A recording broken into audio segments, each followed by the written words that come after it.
ABC6 investigates gas leaks going unfixed for months or even more than a year. And it's all technically legal. Investigator Brooks Jerose questions what's taking so long, and he found case after case of frustrated homeowners fearing an explosion. 911, where's your emergency? Heard a boom, it like shook my house. Just an explosion. Engine 1, lateral gas leak. Engine 30. A cruiser cam catches the moments after this home in Upper Arlington We exploded. need some equipment. An engine, a rescue, a ladder, and a medic. An old gas line was mismarked and turned on. The home filled with natural gas and kaboom. We have an entire house exploded on Sunningdale. Debris was everywhere. Homes had windows blown out, and neighborhood damage topped $9 million. While Columbia Gas didn't turn on the old line, it took responsibility for the mix-up. Columbia is assessed a The civil Public Utilities Commission of Ohio fined Columbia Gas $200,000. We can't stress enough this whole notion of if you smell gas to tell someone. This is an ongoing problem every single day. David Stewart says he and his neighbors have called Columbia Gas several times. So you can smell it out here. You can definitely smell it. And this is what I've been smelling for the past 9 months. Still, he says months have passed and no repairs have been made along his street in East Columbus. Where's it coming from? Well, they marked it. They marked the gas line right here, but it's coming from this area right in here. Columbia Gas determined it was a grade 2 leak. It's considered non-hazardous, and by law, the company is given 15 months to fix it. This needs to be addressed ASAP. Not 15 months, right now. ABC6 investigators received several complaints about gas leaks going months unfixed. Records from the Public Utilities Commission show over 6 years, more than 300 leak and pressure complaints were filed against Columbia Gas. Is that a problem? If they are smelling natural gas, we want them to call us immediately. We will come back out and we will recheck the situation. On Hickory Hill Drive near Hilliard, one of those situations is getting attention.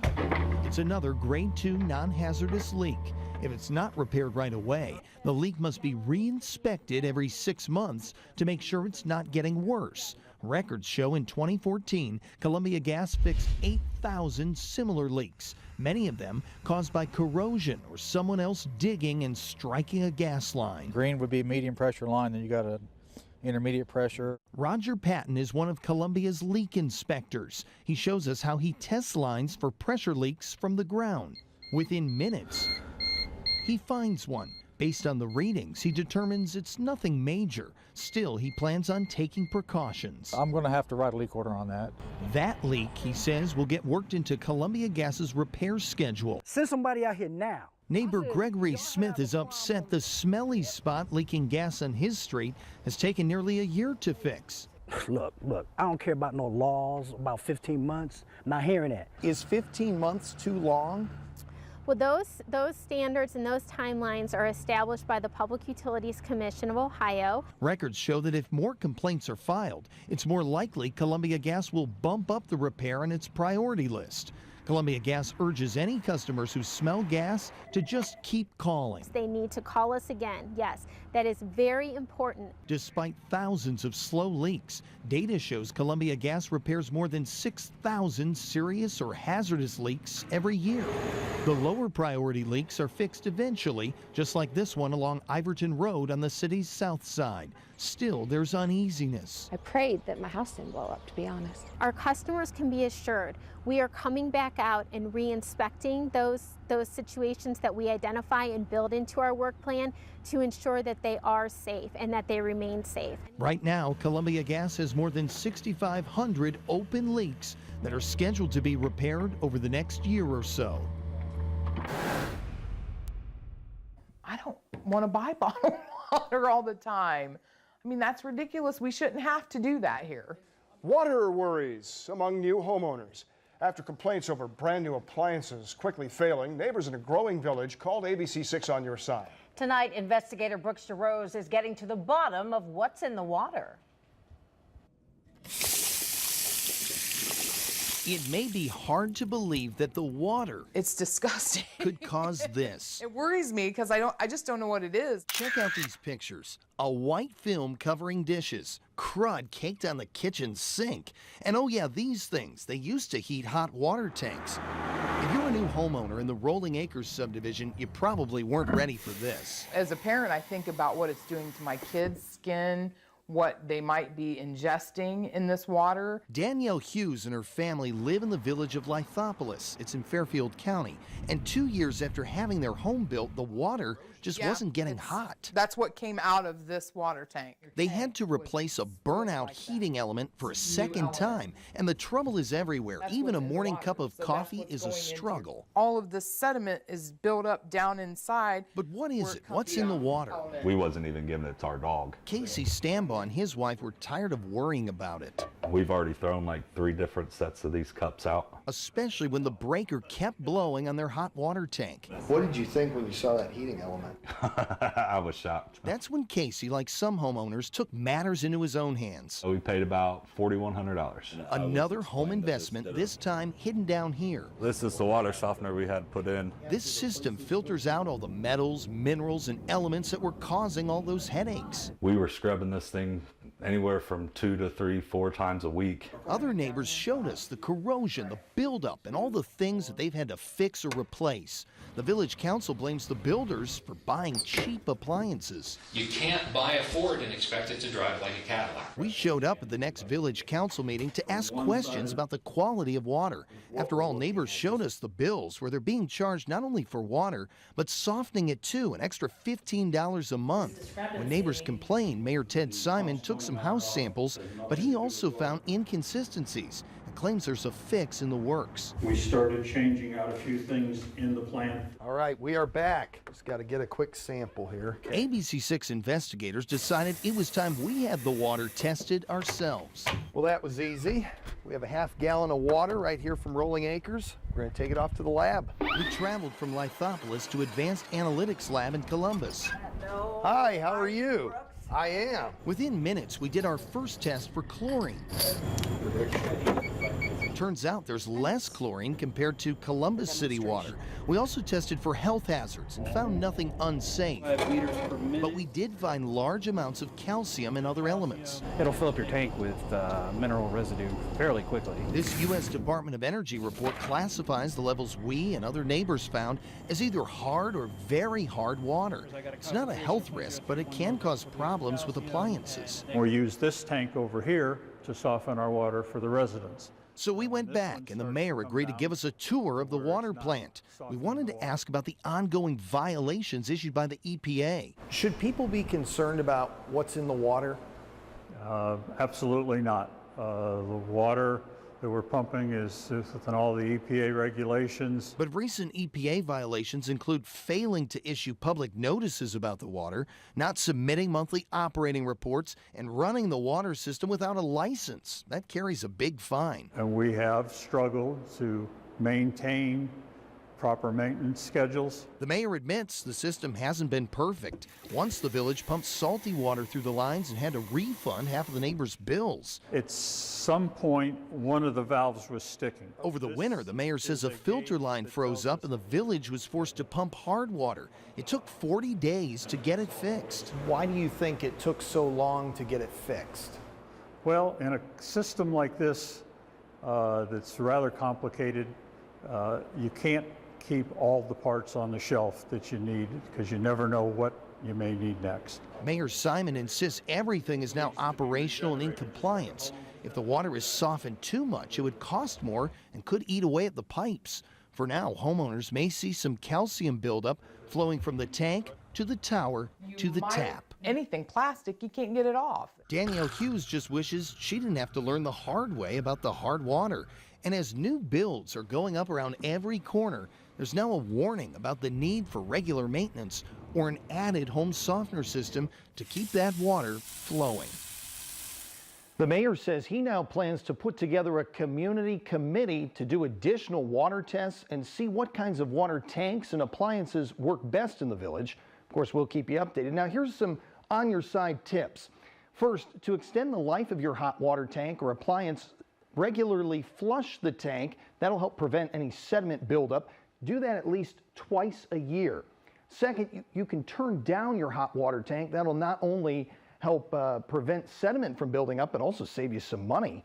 Also consider getting a water purification system for drinking and cooking, or you could put in a water softening system that ranges anywhere from $800 to $5,000.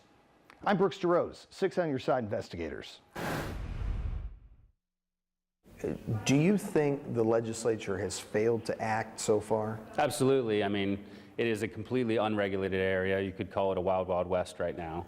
Jacked up bills and hidden charges. Tens of thousands of people forced to sign up with what's known as a submetering company and then pay top dollar for utilities. Investigator Brooks DeRose is on your side with what you need to know before you sign your next lease. These days, this little guy and his mom spend time at the apartment in the dark. Make sure all the lights are turned off. All to try to save money on the power bill. A recent month's charge is more than $300. What did you think? Oh my goodness, I was like, why is it so high? Devon Noble's bill is from Nationwide Energy Partners, not associated with Nationwide Insurance. It's a submetering company. They buy power at wholesale, then resell it after installing meters at apartments or condo complexes, just like this one near North Bank Park. Attorney Mark Witt was stunned when he saw his first bill. People have no choice. At the closing for his condo, he was forced to sign up with Nationwide Energy Partners. With nearly 20 years representing regulated utilities like AEP, this raised some red flags for him, especially because the charges and billing are decided by the submetering company. Why do you think these submetering companies even exist? Because it's very profitable, and because they've been allowed to exist. He challenged it, first with the Public Utilities Commission of Ohio, filing this complaint showing off his bills, comparing the breakdown of what he was charged versus what an AEP customer would pay. The rates nearly double. Can they charge whatever they want? I'm not aware of any kind of limitation on what their charges could be. The Ohio Consumers Council has received complaints, but it can't do much. Remember, submetering companies are not regulated. We showed utility policy analyst Jim Williams submetering bills from a handful of customers. You don't know what these charges are, what they represent, why they're being billed in this particular manner. For that reason, the Consumers Council filed a motion to ban submetering companies altogether. It says there's a lack of oversight and consumers are charged with unreasonably high rates and no protections. Right now, there's not a level playing field. No, there's not. That's what needs to change? We believe that's what needs to change. The Public Utilities Commission has opened an investigation. It has yet to rule on anything and can't discuss it. Despite complaints to the Ohio Attorney General and Better Business Bureau, submetering practices haven't changed. Nobody can do anything. I just don't accept that. Witt took his frustrations this time to the court, joining with others across central Ohio and filing a class action lawsuit against Nationwide Energy Partners. I don't like to see people that are hardworking people be taken advantage of. His lawsuit accuses the company of deceptive sales practices, falsely representing itself as a public utility and failing to issue bills in a timely way. And even in the fine print of the bills, it says failure to receive a bill does not change the due date or the possibility of disconnection for non-payment. So what can people do? Their recourse is to move. ABC6 investigators found dozens of lawsuits where Nationwide Energy Partners sued for unpaid bills. In some cases, renters were evicted, something regulated companies like AEP can't do. And they can do whatever they want. Devon has been frustrated, even asking why she can't have AEP as her electric provider. Nationwide Energy refused our request for an interview, but it did do a bill analysis for us.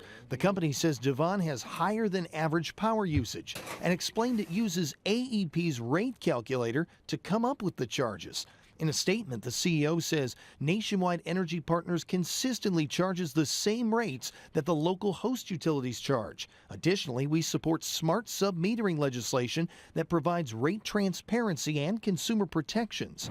We went to the Ohio State House to find out what's being done. But I think the burden's on the submetering companies to show that they're adding some value that AEP wouldn't do. Representative Mike Duffy says the issue lies within those charges. AEP bills for extras like the fund to help low-income families with their bills in the winter, or a charge to recover the cost of renewable energy credits, and another one to replace the infrastructure in the future. All of those costs are not something Nationwide Energy has, but it's charging for them. There's no reason to allow submetering to exist unless it's a better deal than what AEP will offer, because AEP is willing to serve those customers. Duffy has been trying to get legislation passed. We found 4 bills proposed and failed last year. Duffy says they've had trouble getting traction because it's primarily a Central Ohio issue affecting 30,000 people. 6 on Your Side found more than $30,000 given to Ohio lawmakers by those connected to submetering companies. Duffy got more than $1,000, but he says that has not influenced him. If we don't nip it in the bud here in Central Ohio, it's going to proliferate, and it's going to be very difficult to fix the problem later.